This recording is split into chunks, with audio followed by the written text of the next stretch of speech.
Hello everyone, we are talking about Толоп Lake. Толоп Lake is situated on the Biology province.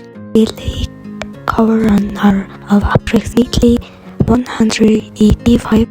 Толоп Lake gained recognition for its historical significance and natural beauty. Additionally, the lake is known for its role in 1921 Battle of Толоп Lake, crucial event in Mongolia's struggle for independence. The lake is also a popular tourist destination, attracting visitors for activities like fishing, birdwatching, and photography.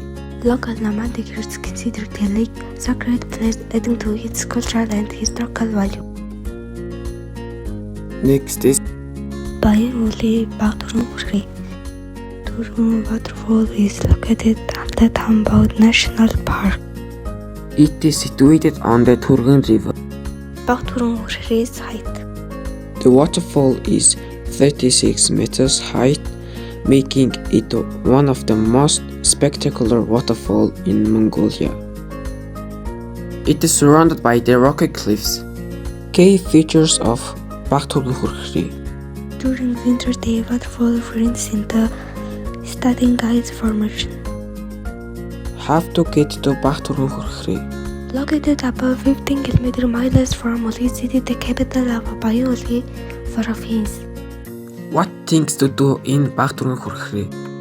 Visiting river thought inspiring nearby.